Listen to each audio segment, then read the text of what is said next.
Shalom.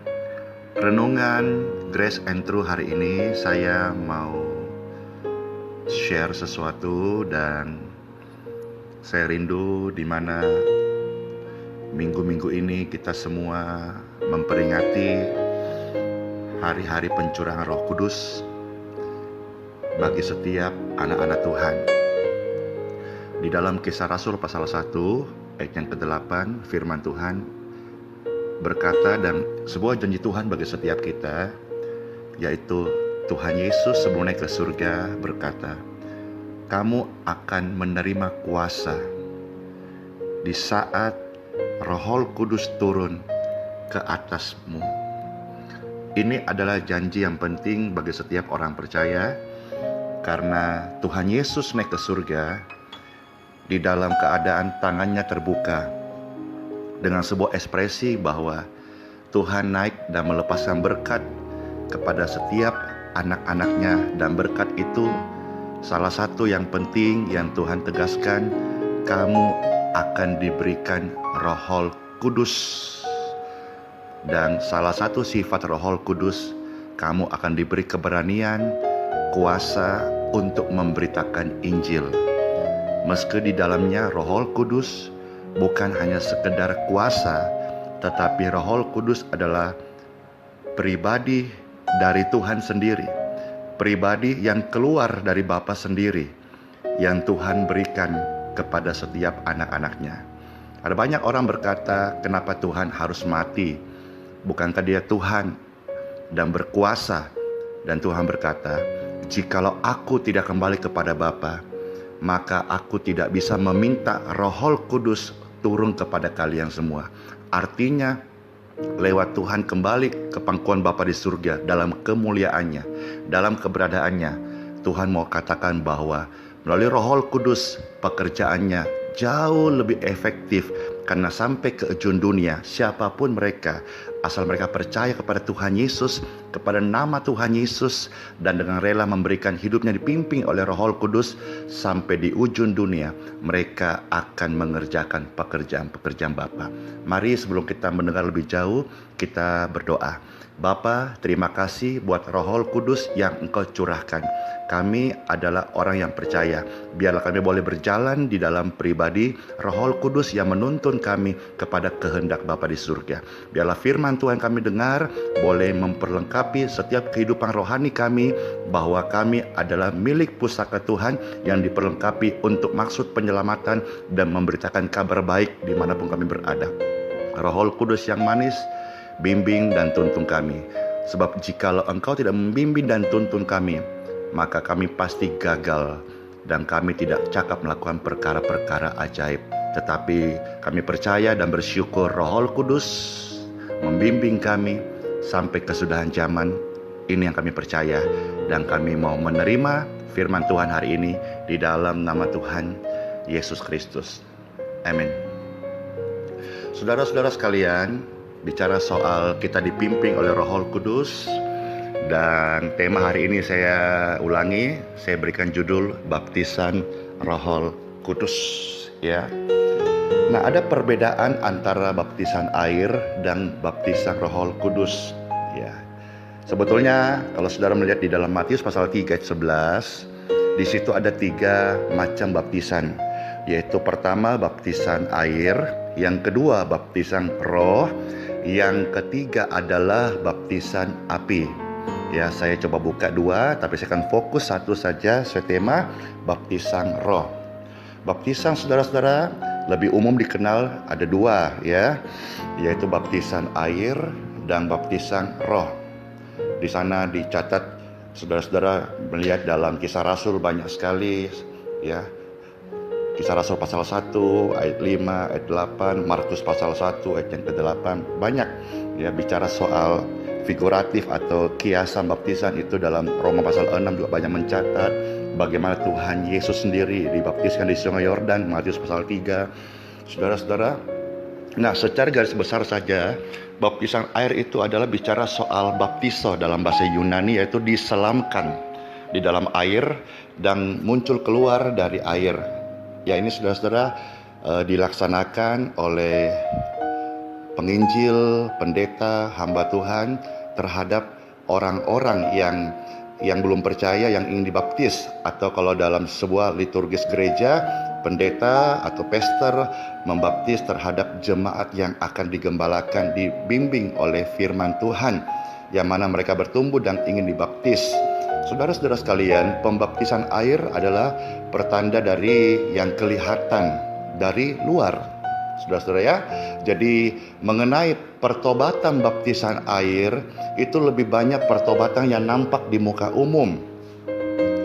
Sebab lambang orang percaya yang akan mengalami peristiwa kematian, penghiburan, penguburan, dan kebangkitan Tuhan Yesus Kristus, baptisan air ini sebagai simbol bahwa mereka menerima Tuhan Yesus Kristus, dan baptisan air dilakukan oleh manusia sebagai tanda pertobatan, ya.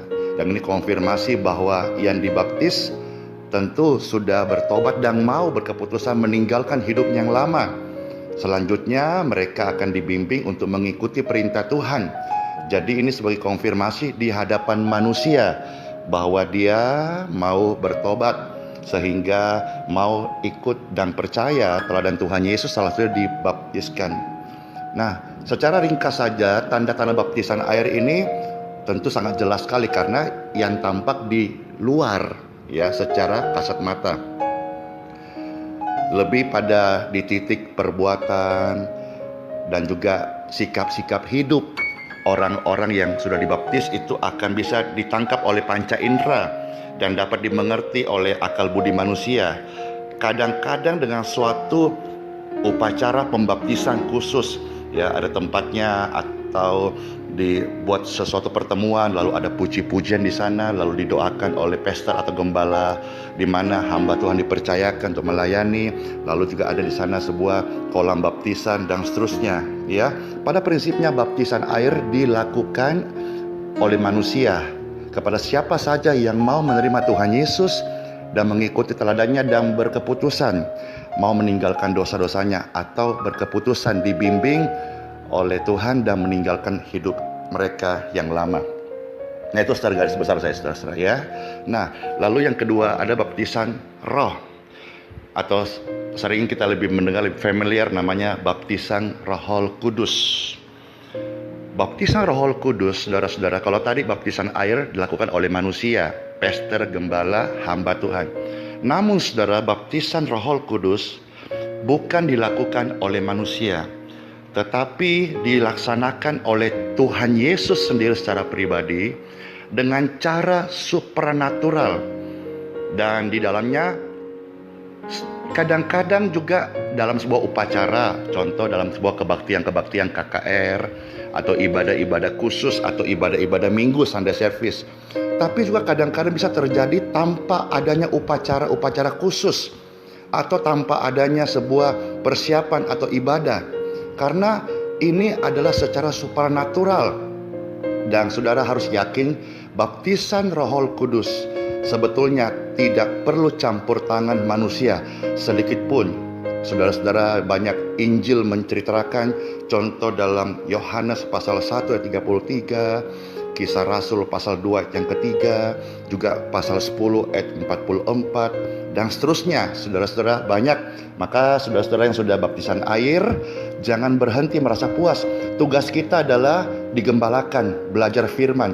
Maka saya mendorong saudara-saudara yang sudah masuk dalam prosesi baptisan air dan belum mengalami pengalaman baptisan Roh Kudus, saudara baca firman Tuhan, ya. Kalau tidak mau, saudara harus paksa, belajar paksa makan firman Tuhan. Karena makanan yang tadinya kita nggak suka, tidak enak. Tapi kalau kita sudah mulai makan, lama-lama kesukaan akan muncul, kita akan cari terus dan menjadi hobi kita. Saya doa baptisan pertobatan saudara-saudara hari-hari ini menjadi baptisan roh. Artinya muncul rasa haus akan Tuhan. Tidak lagi saudara haus akan dunia, ya, karena dunia tidak pernah memuaskan kita. Tetapi barang siapa yang tinggal dan minum air dari Roh Kudus, mereka akan dipuaskan sampai selama-lamanya. Saudara-saudara sekalian, karena itu tanda-tanda baptisan Roh Kudus ini harus lebih dan dititik beratkan pada hal-hal yang supranatural, yang tidak bisa ditangkap oleh panca indera, lebih pada hal-hal yang natural yang bisa ditangkap oleh panca indera. Kalau itu baptisan pertobatan, tapi baptisan roh bicara soal sesuatu perubahan yang dari dalam, karena merupakan bagaimana Tuhan mengubah hati kita, yang dilakukan oleh Tuhan, melihat bagaimana kerinduan hati anak-anaknya untuk dibimbing oleh kasih Tuhan, ya. Dan tentu perubahan-perubahan ini dari dalam. Dan nanti ketika dari dalam sudah berubah, maka itu akan bisa dilihat secara jasmani. Misalnya contoh, perubahan dari dalam itu orang akan melihat, akan muncul buah-buah Roh Kudus. Artinya seseorang yang mengizinkan hidupnya dipimpin oleh Roh Kudus, menerima baptisan Roh Kudus, bukan hanya sekedar dia yang tidak pandai menyanyi jadi pandai menyanyi, yang tidak pandai berdoa jadi pandai berdoa, bukan hanya sekedar yang tidak bisa bermazmur jadi bisa bermazmur, tetapi akan ada muncul keluar yang namanya buah-buah Roh Kudus. Di antara lainnya adalah yang harus menonjol adalah kasihnya. Yang tadi belum punya kasih, maka dia memiliki kasih, sukacita, damai sejahtera, dan lain-lain. Lalu saudara-saudara, ada diberikan Tuhan juga karunia-karunia Roh Kudus yang lebih komprehensif, ya, yang lebih dominan di dalamnya, yang lebih komplit, diperlengkapi oleh kuasa Roh Kudus. Tentu tidak hanya sekedar orang itu fasih dalam berbahasa lidah atau penyembah dalam roh, tetapi juga akan keluar. Tuhan pernah berkata, Yohanes pasal 7, barang siapa percaya kepadaku, dari dalam hatinya akan keluar aliran-aliran air hidup. Dan itu adalah sebuah perubahan dari kehidupan natural manusia kita menjadi kehidupan daripada Yeshua HaMashiach. Sehingga orang bisa melihat dan menemukan kehidupan Kristen. Kristen itu adalah pengikut daripada HaMashiach, pengikut Tuhan Yesus yang berjalan dengan kuasa. Dia bisa mengalahkan keinginannya dan juga menang dari dosa. Karena seseorang ketika dia tidak dipimpin oleh Roh Kudus, sekalipun dia beragama Kristen, maka orang itu akan kalah terus dengan dosa dan kedagingan.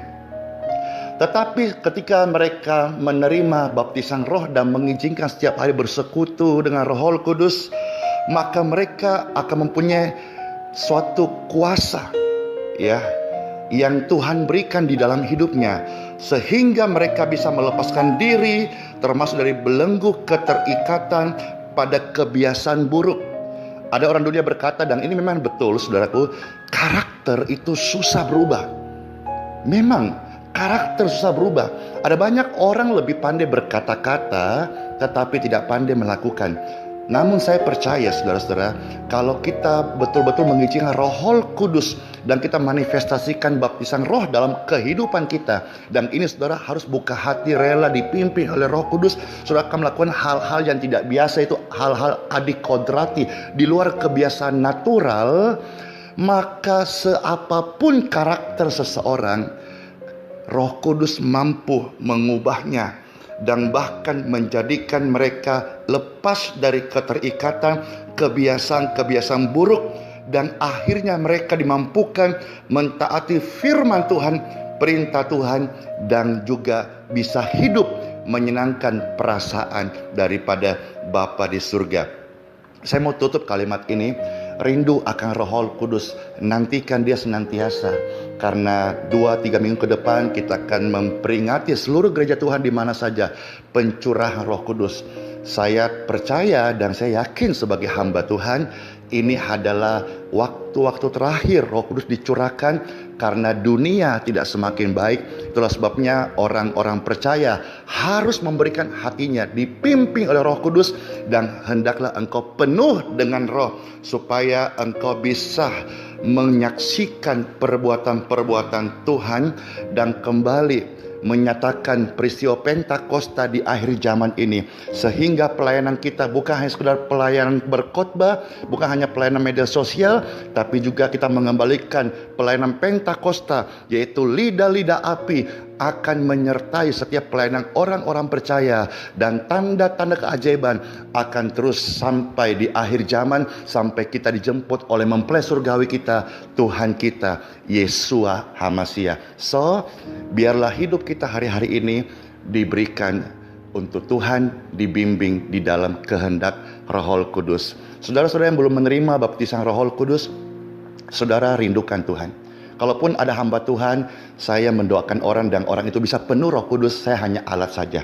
Namun itu bukan kehendak saya, tapi karena orang tersebut sungguh-sungguh merindukan akan dipenuhi Roh Kudusnya. Tidak mustahil setelah hari ini, setelah renungan ini selesai, engkau membuka hatimu secara pribadi kepada Tuhan, dan di mana engkau berada, Roh Kudus dia pribadi yang hidup dan dia bisa memenuhimu kapan saja, asalkan kau haus dan lapar akan Dia. Selamat masuki hari yang baru. Yeshua HaMashiach bless you. Amin.